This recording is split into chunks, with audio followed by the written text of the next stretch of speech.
Good evening, everyone. How are you doing tonight? I'm doing quite well. The weather has been interesting. My name is Eric Oglesby. I'm one of the co-founders of River Montessori High School, which is co-located in this building. We're one of the hosts tonight for the event with Chasten. The other host is Brainlair Books. You'll hear a little bit more from me and from Kathy later on in the night, but you totally did not come here to hear us.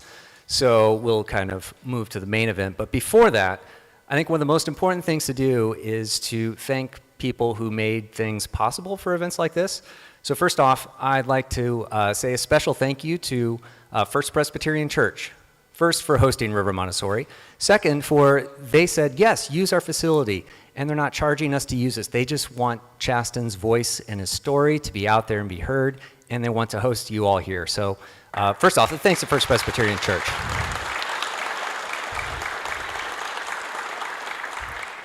There's a couple of volunteers tonight who've put a lot of work in. One of them is right here, is Brett Keck. He's operating the live stream. So for you folks who are joining on the live stream, you can thank Brett for that. And then also Angela Thomas organized all the things happening with the Chips with Chasten over there. So if you enjoyed Chips with Chasten, you owe a big thank you to Angela. And then a couple other folks. The food at Chips with Chasten came from Cinco 5. I highly recommend, if you've never been there, check them out. You're not going to find many Mexican and Thai fusion restaurants. So we're all about fusion in this place and embracing everything. So that. And then Stockroom East co-working space. I work out of there. They let me borrow all their lights and stuff that they had. So thank you, Stockroom. We appreciate it. So. To introduce our speaker tonight, we have Emily Vorty, who's going to come up here in a moment and say a few words about Chasten. And then from there, we'll have Patrick Newsom, who's one of the guides at River Montessori, who is going to be helping to facilitate our conversation tonight. So will you please welcome Emily tonight.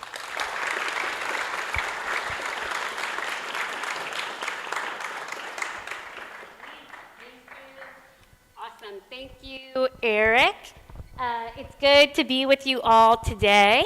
My name is Emily Vorty, as Eric mentioned, and before I introduce the guest of the hour, I have to tell you a quick little vignette that just moments ago happened. So I was Chasten's body woman on the campaign trail in 2020, and if you know, the body woman is kind of in charge of carrying the snacks, carrying the Sharpies, carrying the hand sanitizer.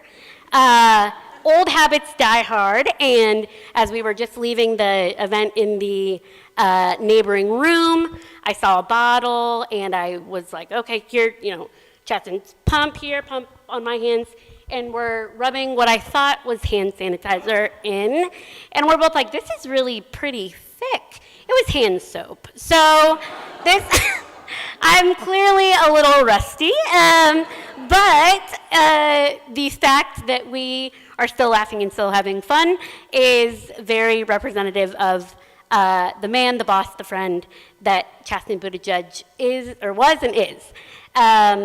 Many of you know him, and so I know he needs not much of an introduction, but Chasten is not only a best-selling author, a husband, the first gentleman of transportation. He's also a father to two, Gus and Penelope, a Traverse City native, and a proud former resident of South Bend.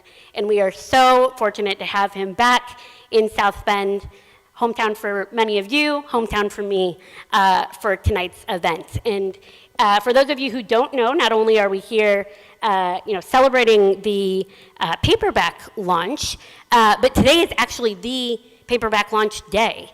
So we could have been anywhere in the world, folks, and he's with us here tonight. And for that, I am grateful. So without further ado, Chasten Buttigieg.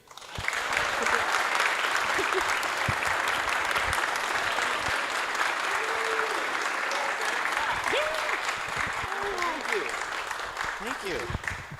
Hello. Hi, Patrick. Hello. How are you? Hi, South Bend. How are you? And hi, everybody online.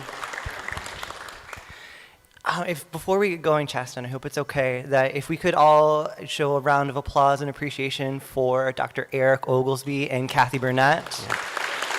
Yes, yes. They are the very reason that this event was able to go on tonight, and we are incredibly grateful to them, as well as to you. Yes. Well, thank you for having me. And I love Kathy and I love Brain Layer. And some of you who were in the event prior to this heard me say, I'm also a big fan of Eric. Eric, please don't feel like I was ignoring you.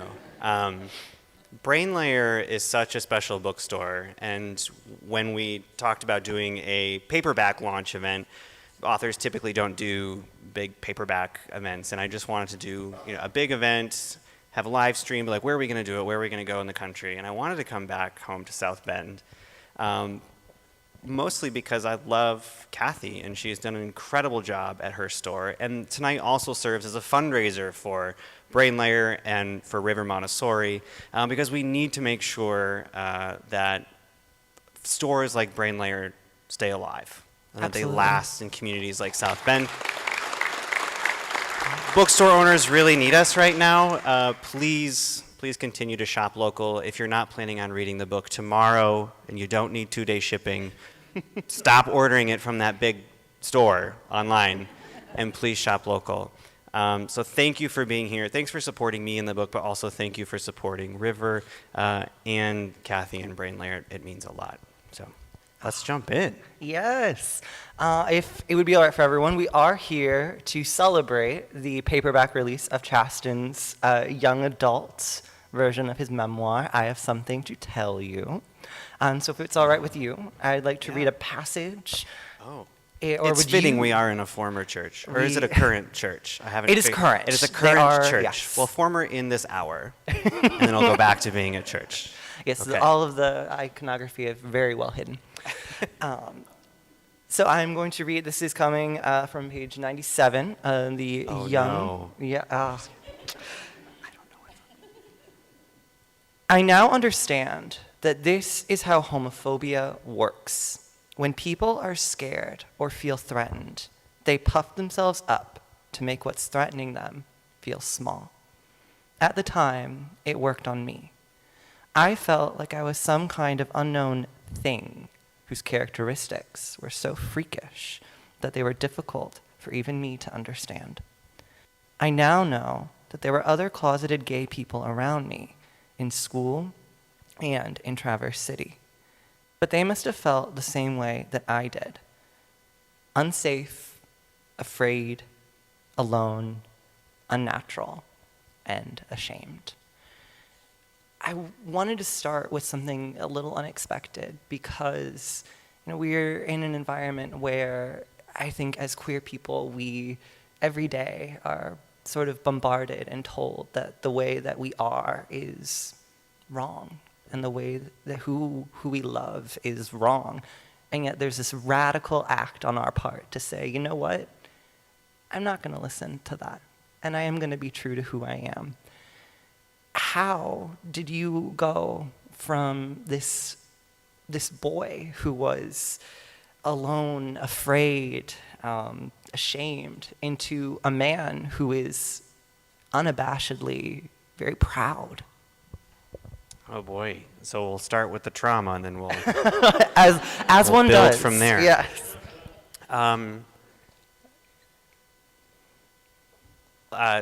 I guess because life is such a gift, and when I was 17, 18, I just didn't think I wanted to be here anymore, and I was so dead set on the idea that my family wouldn't love me and I would lose all my friends, and my religion told me that it was a sin and it was wrong, and I really didn't, as you read, didn't know any other gay people, and so I was convinced that something about me was wrong, and I used to stare at my dad's gun case all the time in the basement and just think like, well, maybe this is it, I got the wrong body, something's wrong in the wiring, and what's the sense in going forward? But I didn't go that route. I ran away and couch surfed with friends and had started community college and somehow just kept putting one foot in front of the other. Mostly because, as the story goes on to tell, my parents call me home, my friends support me. You know, of course, you lose some people in your life, but the other people in your life, your family and your chosen family, they saved me. They wrapped their arms around me, and I went on to become a first-generation college student, and then I became a teacher, and I just kept going, and now I'm a dad, and all of these dreams came true. I never thought that I'd be able to get married one day. I mean, that at the time of, that boy's story, that wasn't a reality in this country. And so I was convinced that, you'll never get married, you'll never have a family, what's the point? Because I really wanted those dreams, and now I have them. And that's really something. That's really special. And now life has put me in this position, and in a position I never thought that I would be in. And how can you not be proud that you made it, and that now you have the opportunity to turn around and think of how you can, pull somebody else up, how you can put good back out into the world so nobody ever has to feel that way again. I think it's interesting that you credit, or you show credit to the people in your life who you said pulled you up. But I feel like it's so easy to forget that we have a lot of autonomy ourselves, and that as teachers, there's that idea of you can help a child as much as you want, as much as you can, but ultimately if they don't reach back to you, there's only so much that can be done. And so I feel like you're just an incredibly strong, after reading both editions of your memoir, you're just an incredibly strong man who, and I think, I feel like as queer folk, it often gets underappreciated just how much courage it takes to actually reach back to the people who are trying to pull us up. And I think one of the lessons I wanted young people to learn from this book, whether you're LGBTQ or not, is to be, to stop caring so much about the opinions of other people. Yes. Right? One of my favorite adages is stop trying to be liked by everybody. You don't even like everybody. And it's a great lesson to learn as a young person. And I was so focused on making sure that my peers liked me and fitting into all of those societal norms. But when I came out, I went on an apology tour, which I write about how messed up that is. Like I would come out to people and be like, I have to tell you something, which is where the title came from. Right. As if it were like information that was necessary to share with other people. And it's not. Like, No. you don't have to come out if you don't want to come out. That is your journey, your life, that's information that you are not obligated to share with other people, because how many of your straight peers have come out to you as straight? Oh, none. Right? None. None. Didn't take the time to pull you aside in the teacher's lounge and be like, as a trusted friend, I just need you to know I'm straight, right? They never have to go through this moment of feeling like I have to qualify my humanity and hope that our friendship remains. And I want young people to know that you don't have to go on the apology tour. Your journey is yours to own. But I think when I did come out to friends, I am lucky that there was that bolstering there and that community there, because those are all pieces of the puzzle that built me into this person. I don't think I would be this proud person, and I wouldn't be able to have such a strong spine when I'm going on national television, or when, the worst types of characters in politics are coming after my children, had it not been for the people who built me into this person, who made me believe in myself, who taught me that it is okay to be proud of who you are and to stand for something more.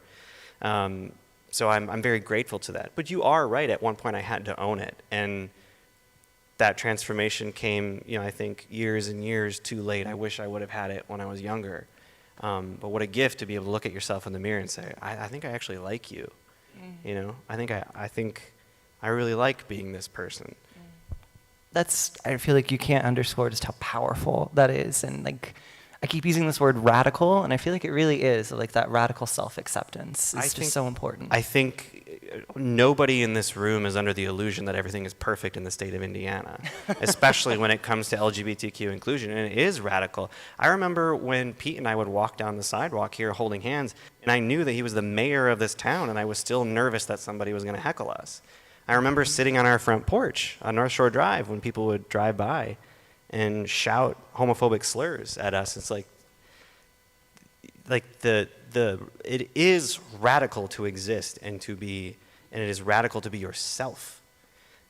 Every queer person who walks through this community, who is unashamed of who they are and proud to be themselves, is therefore participating in a radical act of vulnerability and transformation in this community. Because, as some of you can probably attest, I haven't lived here. I didn't live here a long portion of my life, but in Traverse City, you just didn't do that. And when people would put stickers on city vehicles in the 90s, people would rip them off, like rainbow stickers. And to be able to walk down a sidewalk and say, I don't care because I put the love of my partner over the opinions of other people, that is radical. Well, and it's also, yeah, please, yes. It's also, I feel, an element of, at one point, you're kind of doing your adversary's work for them by withdrawing. You're doing all that legwork for them.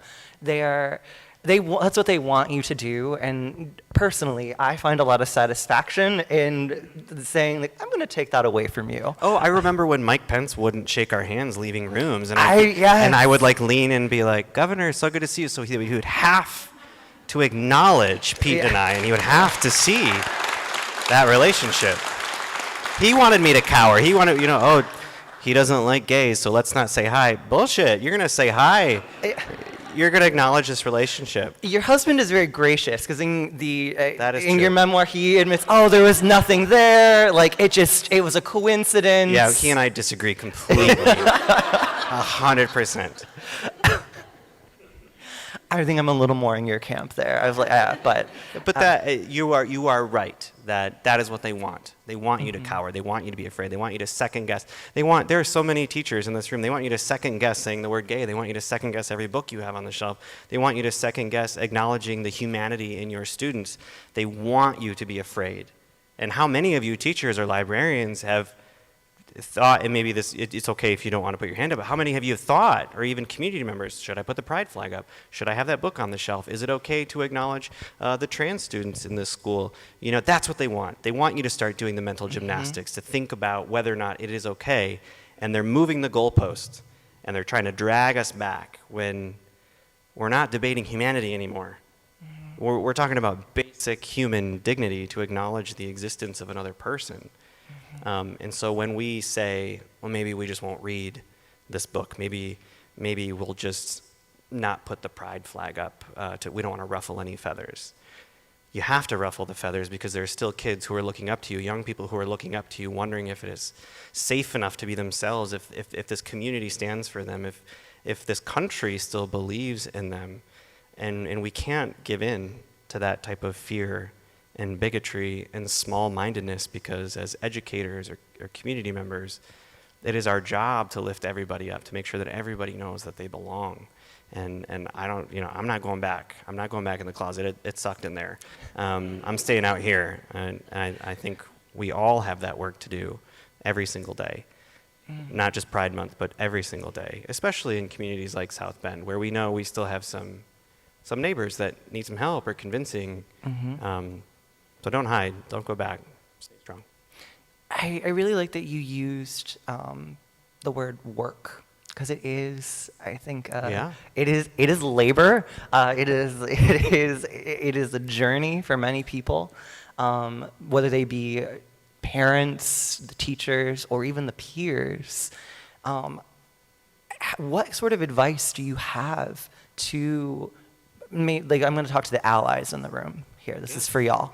What kind of advice do you have for them of how can they show, as you say, that they are still respected in this nation that includes them? How can these allies, these parents, these peers, these teachers, is it purely through just acknowledging them? What are some actions? What are some work that they can do? Yeah, and let's recognize that, allyship is a spectrum for some folks. Maybe, I've met so many parents on this book tour over the last year who they come to the event and they're like, my kid is gay and, I'm a lifelong conservative or Republican and my religion says no, my politics say no, but I care about my kid. And I always tell them, thank you so much for loving your kid, because not everybody gets that. Not every kid in this country gets that. Some of their parents would just turn their backs on them and walk away. So thank you for loving your kid. So let's recognize that, that parent's allyship might look very different than somebody else's allyship. But to be an ally, it's a verb. It requires action. It requires more than just, believing that you love everybody. It's more than just, Pride Month being like, shout out to the gays and the theys, love you. You have to think about what you're doing with your power, or your privilege, or your money, or your platforms. And for some people, the right gets themselves twisted up so much in like the Black Lives Matter flag or the Pride flag. It's such a little thing, like to acknowledge the existence of black people and that their lives matter. And that this country historically, made some mistakes, and maybe we should right some of those wrongs. And also, it's pretty hard out there for LGBTQ people. And just putting that sticker on your window as a teacher is like, I got you. That's all it is.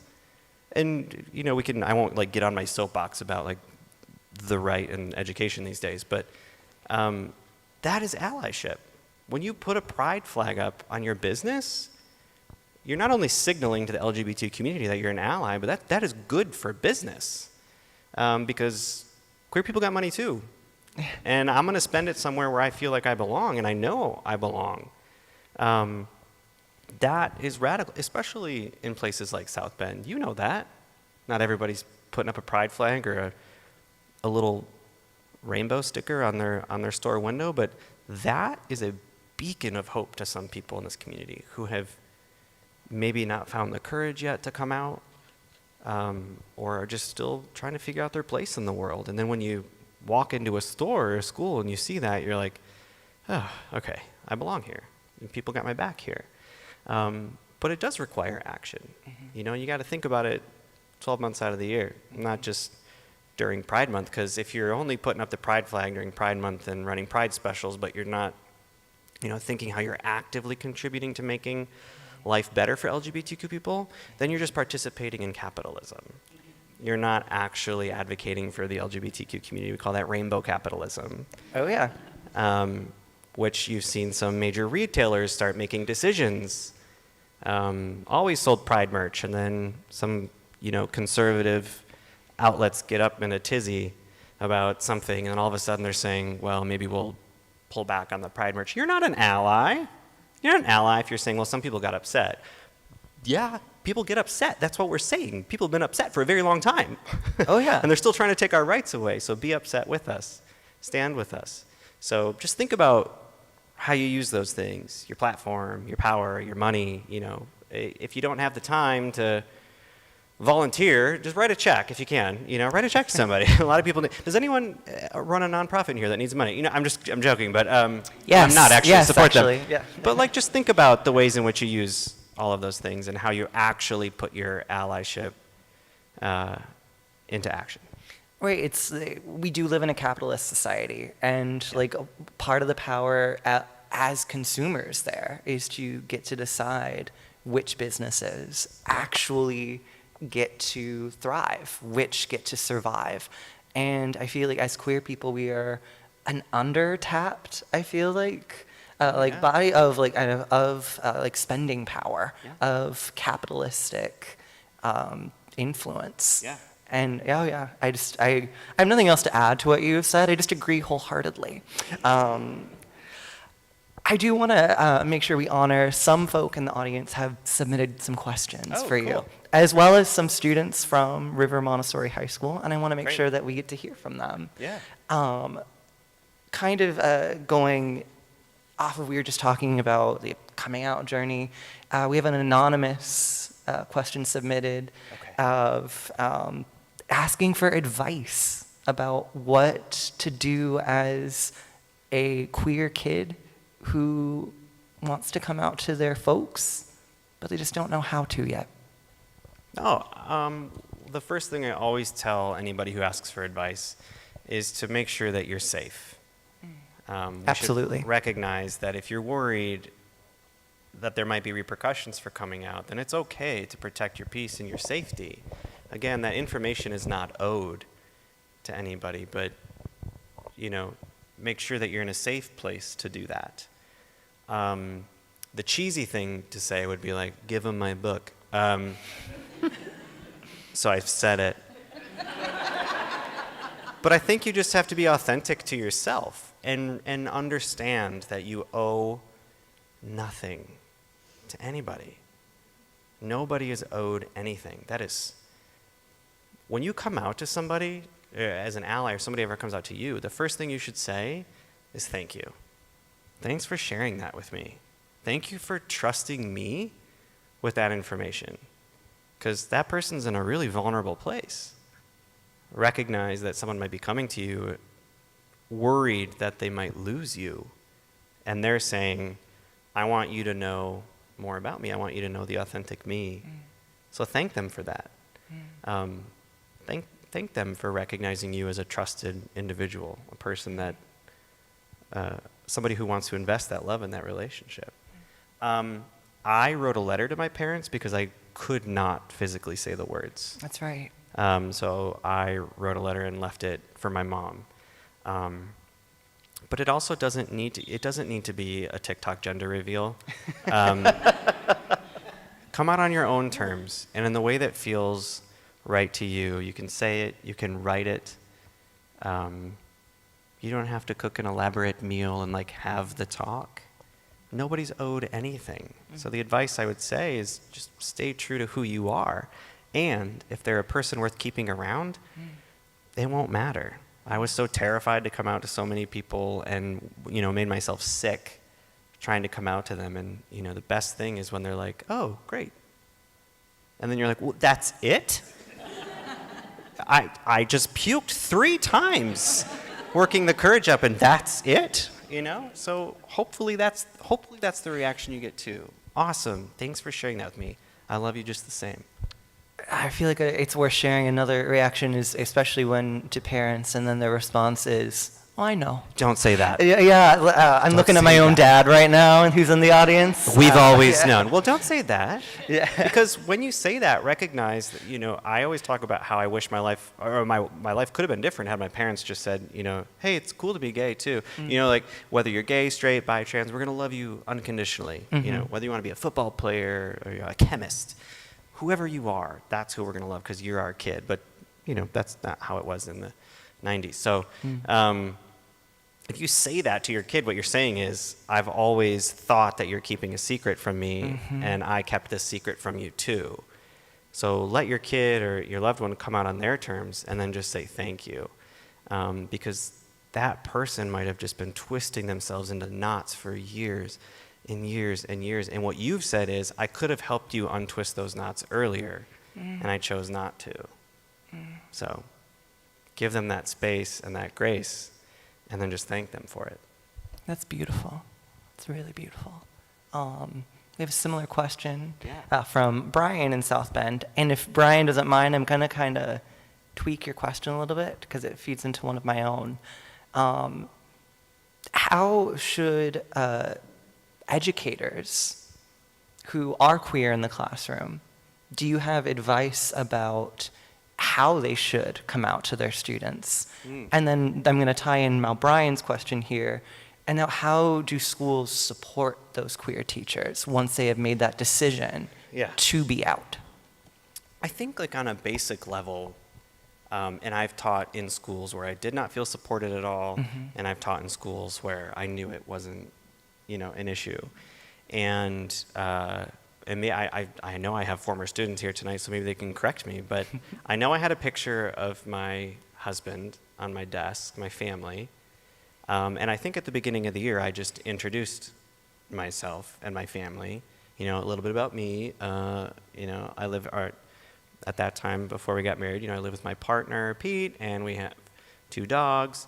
And I remember feeling very sick, getting ready to say that, because you're on the first day of school, you're choosing to be very vulnerable.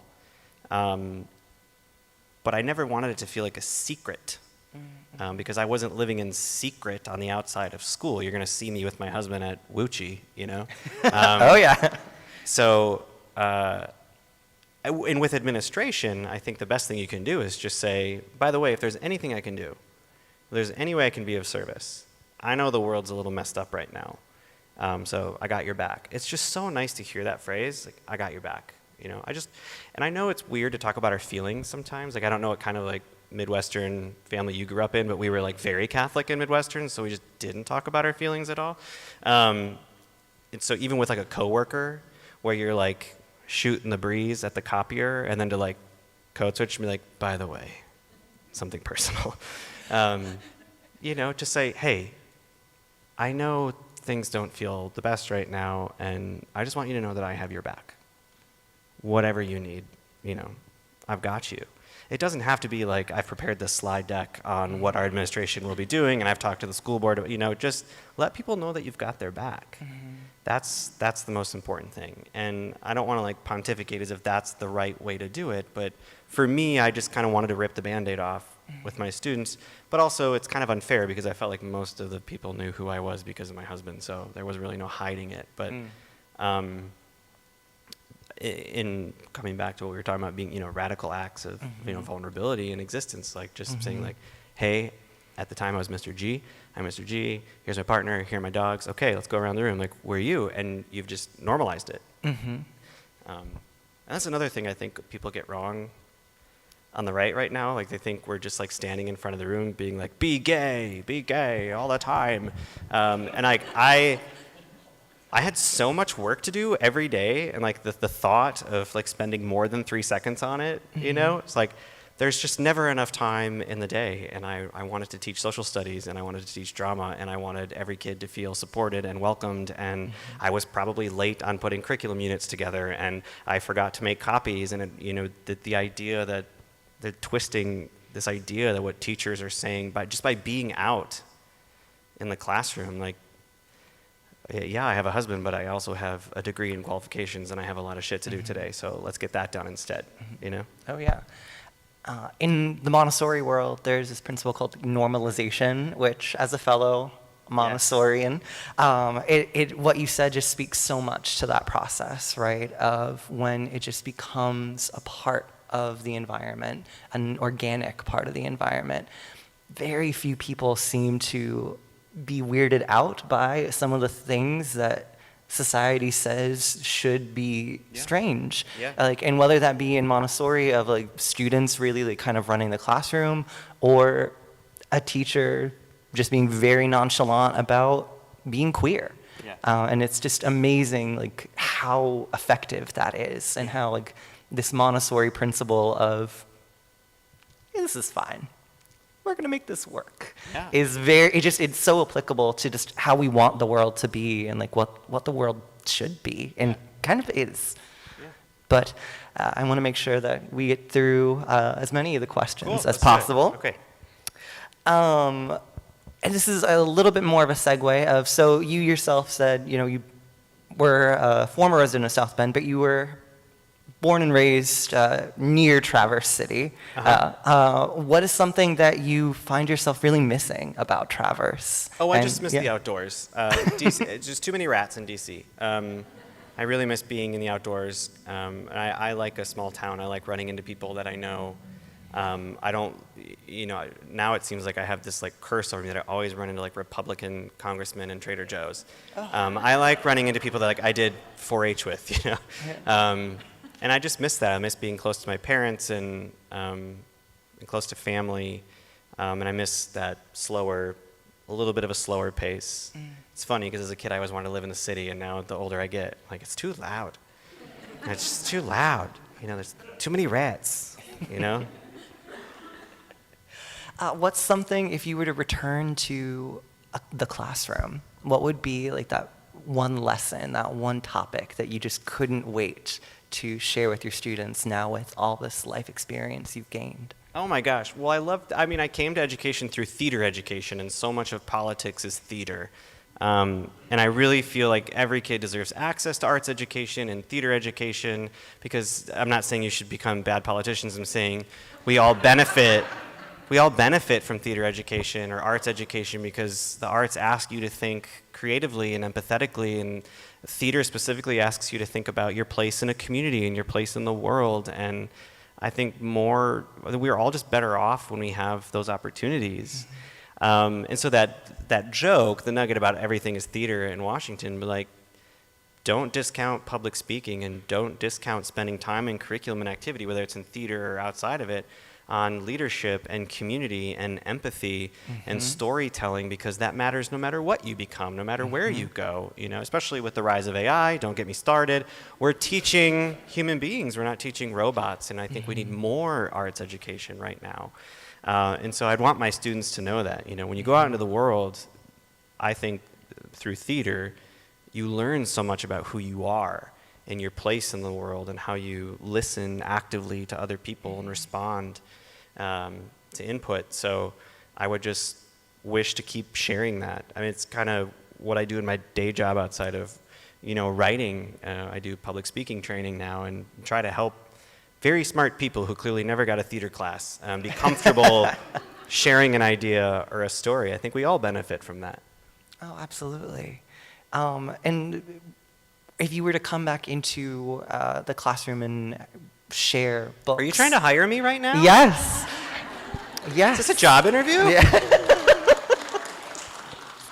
For those who don't know, Chasten and I feel like I'm always in his wake everywhere that he has been. I feel like I am just a few years behind. What? Including even the Montessori world. And so it just kind of feels like, he was a humanities Montessorian, and then a few years later I became a humanities Montessorian. Well, don't So, let your yeah. partner run for anything. Or do. I don't know. That's you. That's your journey. You go on it, but we can talk about that some other time. That'll have to be later. So you wrote your memoir for adults first, and then you translated it essentially. I don't know that it might be the right word, translated. Yeah, adapted it. Yes, thank you. For a young adult audience. Yeah. Can you maybe explain a little bit about how you decided what to include Sure.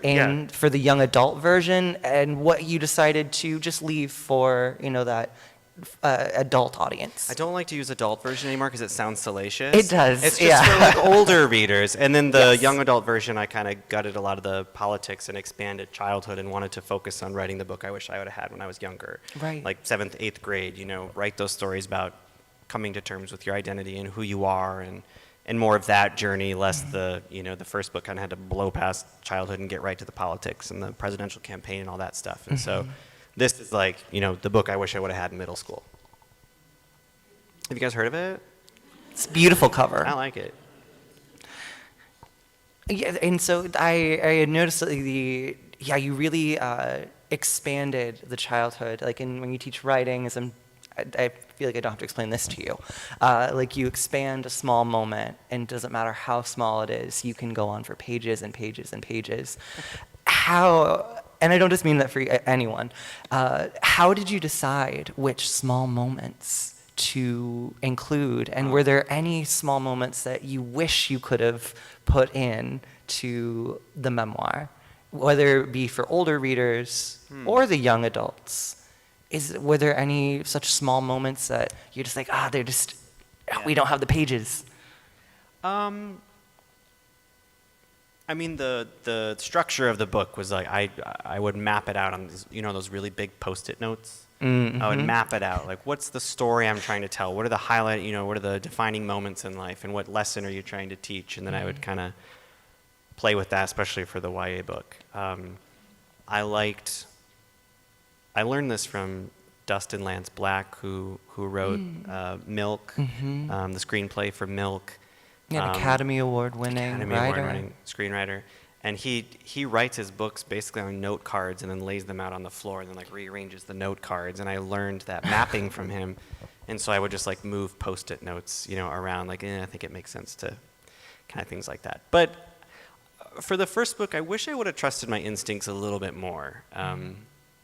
But I was young. I listened to a lot of people, and I got a lot of good advice and some bad advice, and many people told me, if you can't write that, think about your future, think about Pete's future, you can't write stories like that. And I kind of wish I would have kept some things in there that I think were real, especially how I felt about politics and my experience in politics, and I think I just learned a lesson in finding that vulnerability and leaning into it, because I think in politics especially, you're not supposed to be vulnerable. You're supposed to, brick wall, no emotions, be perfect at everything, and that's just not how the life works. So now I know. Now I know going forward to just trust your gut a little bit more, and people tend to like that when you're actually authentic and vulnerable and not super guarded about everything. And it's okay to have some rough edges.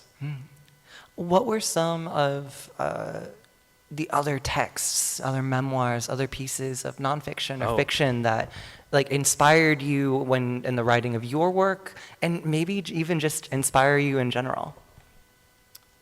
When I wrote my book, I specifically didn't read other people's books because I was worried I would measure myself, against their work, especially after reading Pete's book. We're just very different writers. During the campaign, I obviously read Michelle Obama's book a couple times, pretending as if, we had shared a similar experience. I did love Dustin's book, Lance's book. It goes by Lance. Dustin Lance Black book is really good. I tend to read more like humor memoir because I wanted my book to feel inviting. I wanted you to feel as if we were getting a cup of coffee, Are we talking stories. like Sedaris? Are we talking Poehler? David Sedaris, Amy Poehler, Tina Fey, R. Eric Thomas. I like telling stories and sort of in that light. And they're certainly masters of it, of that small moment just expanded fully out for maximum entertainment. It's one of the beauties of it. Was there ever a children's book in particular that just really resonated with you, that you find even in adulthood still sticks with you? Oh boy. No, which is a terrible answer. There's no such thing as a terrible answer. Well,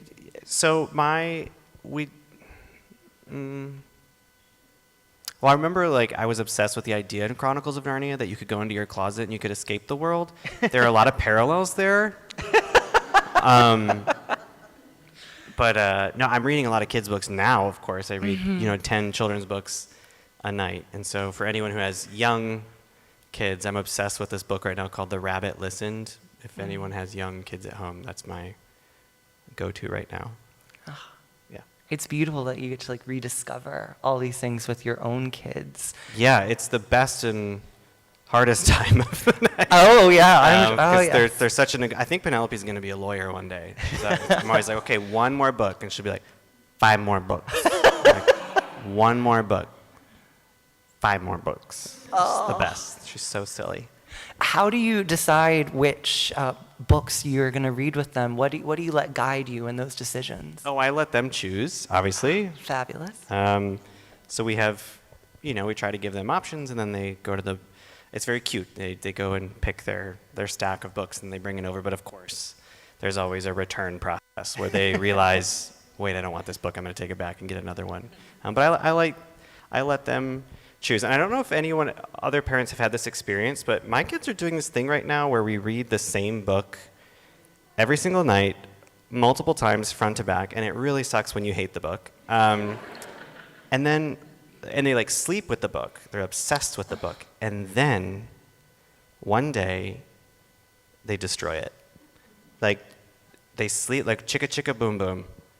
We've read that a million times. Penelope slept with Chicka Chicka Boom Boom. And then I woke up one morning to the sound of paper ripping. And this has happened multiple times where they're just like, we're done with this story. And they just shred the book, paper all over the bedroom, and then they'll be like, "Chicka boom boom broken." Like, I see. Yes, and we've moved on from that story, and then another book gets I was going to ask, destroyed. did they at least replace it with another? Or are they like, I'm done We with went through reading. multiple Done. copies of Chicka Chicka Boom Boom. We're like, gotta get, we had every version of Chicka Chicka Boom Boom. Okay, you're supporting, like authors, in Yeah. that way, like driving up those book sales with Chicka Chicka Boom Boom. I'm pretty sure whoever wrote, it's bad that I don't know the author, but I'm pretty sure they're doing well. Yeah. When kids like find that love for reading or that hesitancy with reading, there can often be, as adults who are watching it happen, there can be a lot of responsibility that comes with that.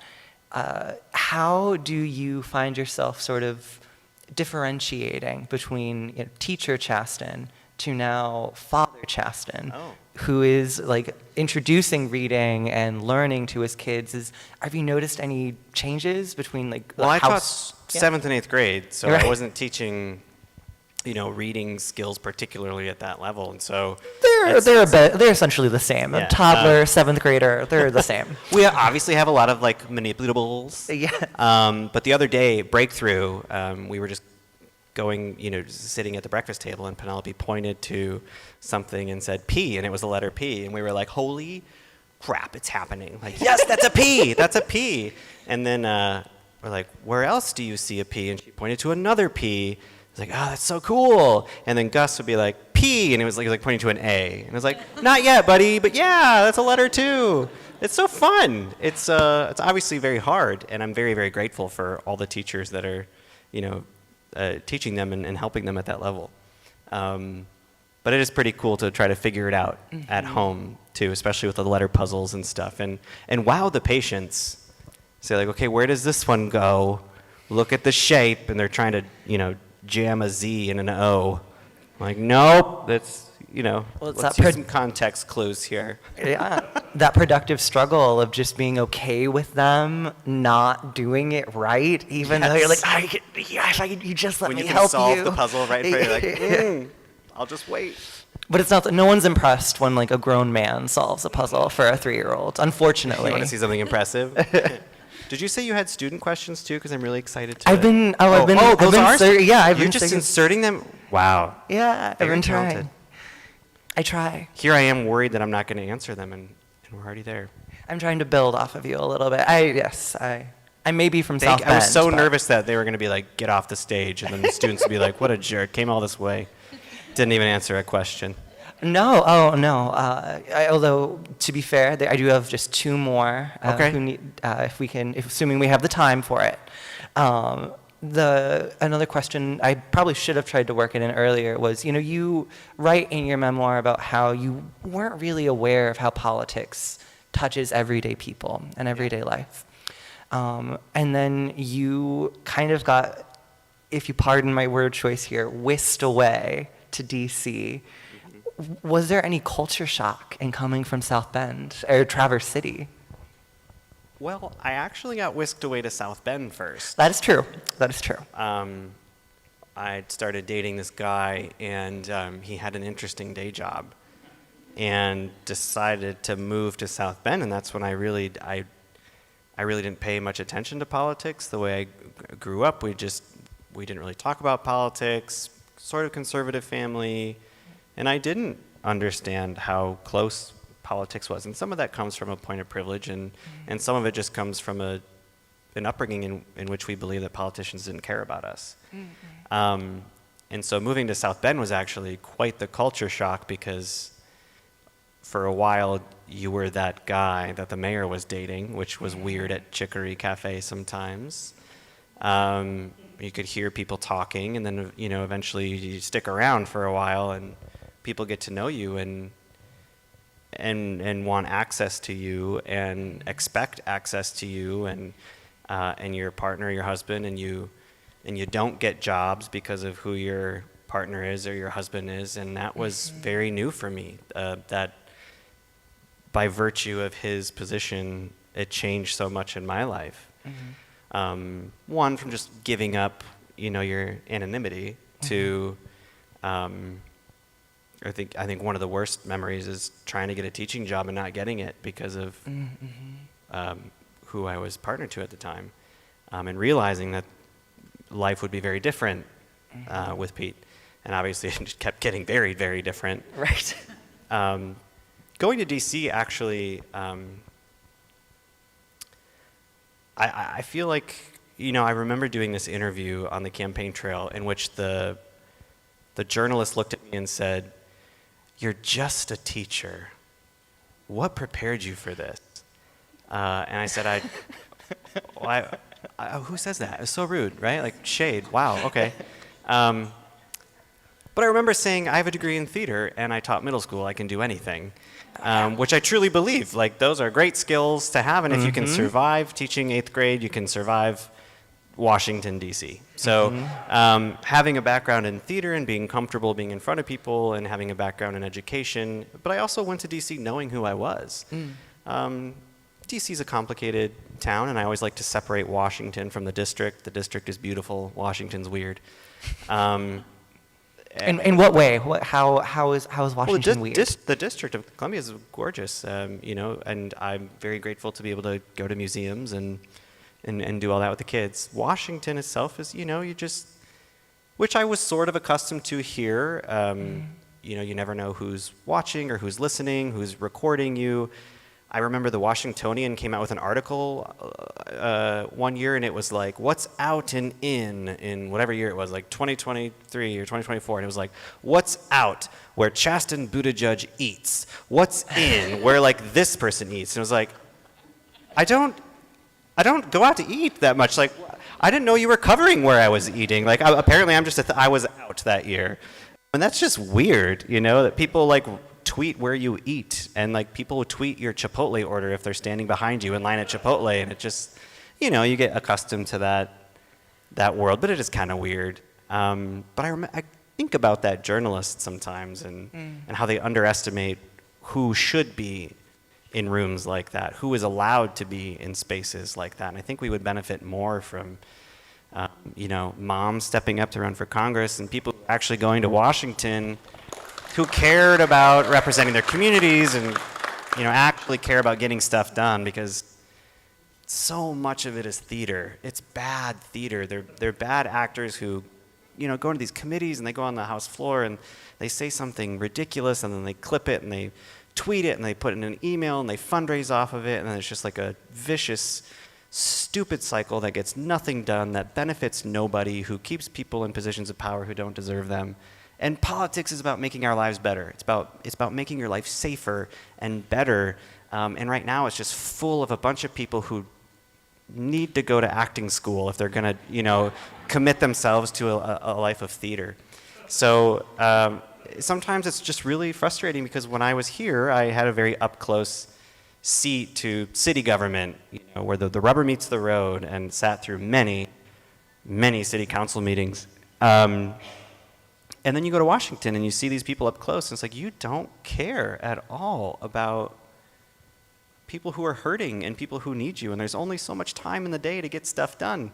And yet we're focusing on attacking queer kids, and we're attacking teachers, and we're making life harder for other people. And so it's just, and not to discount the really good work that's happening there. There are really good people there, and you're never going to hear about them because they're not saying silly things, and they're not, it's just become theater, a different form of Hollywood, and I think we got to get away from it and get back to, making politics boring again. Just get stuff done and make people's lives better, so that we can go, about our lives and enjoy our lives and raise our children without fear that they're going to be ostracized for who they are or be unsafe in our community for who they are. So I'm happy to get a little bit of a distance from that, because so much of Washington just doesn't feel real, and I want to protect my kids as much as I can. So in a way, let me just close by saying that that's why I like coming back home to South Bend. That's why I like going back home to Michigan and seeing familiar faces and being reminded of the fact there are people who are doing really good, important things. And it's just good to be amongst neighbors again, and not journalists who write about what you eat. So, Well, thanks for having me. Thanks for welcoming me back. It's so good to be back. Thank you so much. Yeah, thank you, everyone. Eric, thank you so much again, and Kathy at Brainlayer. Everyone, thank you for supporting them. Kathy, I love your store so much. You all need to know how incredible Kathy is. She is incredible. It is so. I was talking about a different one. Is she?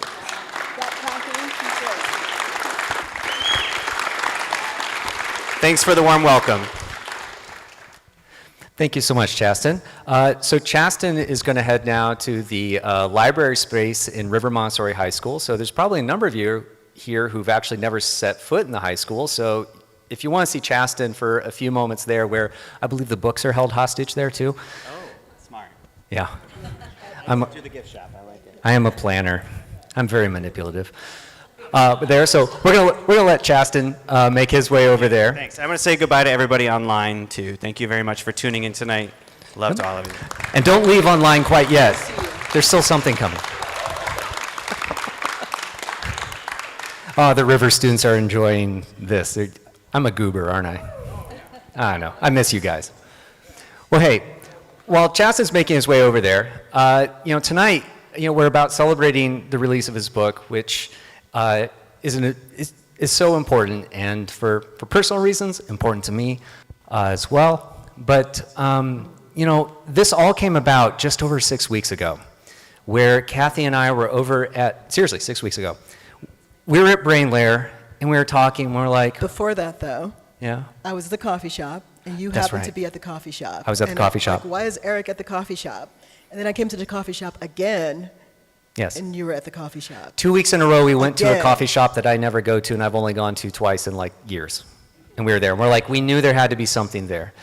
And we got to talking that, one thing that we've both encountered in this area, and if there are other nonprofits in the room, they may know it too, is that something has happened in the last year where it has been very difficult to raise support for nonprofits.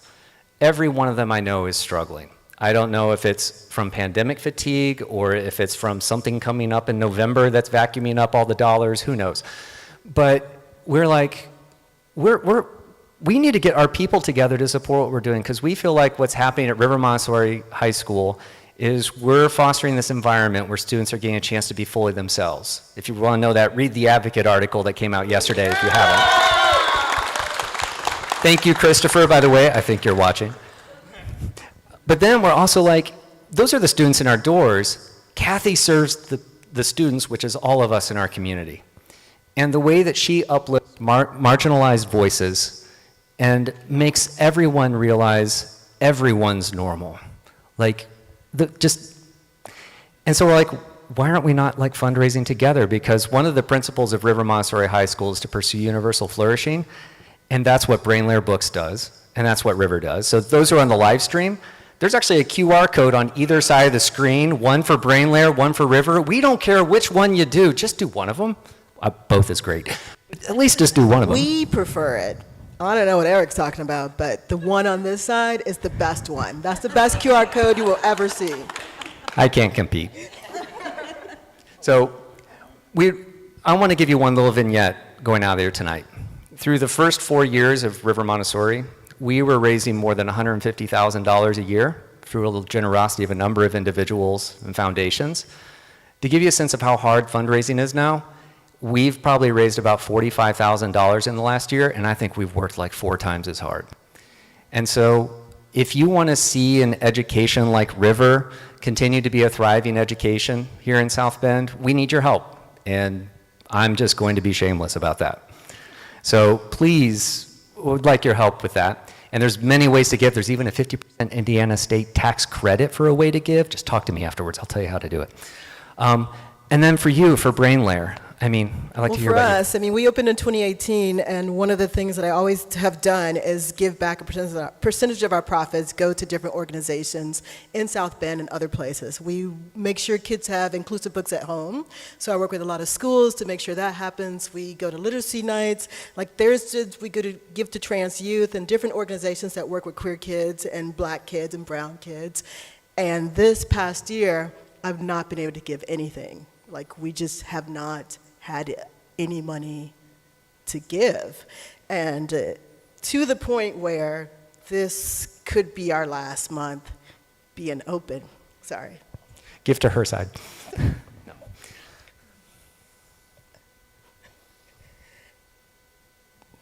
Eric knows it's difficult for me to ask for help. So that's how important this is for me, is I am here asking you. We need help. We can't stay open. We can't do what we've been doing in the community. I can't do what I feel like I've been called to do in the community without your help. So give money, give your time. We have a nonprofit as well, if that makes you better. We have a nonprofit you can give money to, you can give to the store. What I would really like to do and what I've been trying to do is we pay more than minimum wage. I would love to pay the staff a living wage if possible. That's our goal, is to get to that. What we're trying to raise right now is enough money to pay our rent for a year. The community center that we're in has been phenomenal to us, like phenomenal. They have kept the rent low for us where everybody else has higher rent. They help pay some of the utilities. Like, they are just phenomenal. I cannot ask for a better landlord than where we're at now. People online have been really generous. We've thrived where a lot of bookstores have not thrived. I mean, we made it for 5 years. This is like a huge deal, especially being a niche bookstore that we are. Like, we don't sell everything. We sell what we feel will uplift our community. We can order any book that's in print, so if you don't want to give and you want to buy books, like Chasten was saying, you could just buy the books through us. We would love to bring more authors into town, so even working on this with, like, how do we design this event for Chasten, we do this kind of stuff. So we've been doing that. We've worked with the South Bend Education Foundation when they've brought in authors. I would love to bring more events to town that focus not just on the author, but what can we do as a result of them being in our town? What can we do, like if we're looking at climate change, who are the people speaking about that? How do we bring them here? And then how do we take action after that? So my whole thing, hopefully, if I get to do this 5 more years, is to move into the action part of this. Like, we know what's happening. We can't say we don't know what's happening. We know what's happening in terms of what's happening to queer kids, what happened to trans kids. We know that. So, but what are we doing about it? What are we doing about it? And we can't just read a book, although I feel like there is a book for everything. What else? Now that we've read the book, what else? And this is kind of a way for you to help me do that. We've already got like 2 things planned up, and I'd love to do more for this community. Sorry, thanks. I do not like public speaking. So at this point, Chasten probably thinks no one wants to see him. To get to River Montessori High School, it's actually very simple. You'll be able to exit out these doors, go down that hall, and you're going to run right into it. Chasten's going to be in the library, which forces you to go to all the other end of the hall, so you have to like walk through half the school to get to it. And he'll be there. I know, right? Thank you. Oh, thank you all so much for coming out tonight. It's been lovely having you here.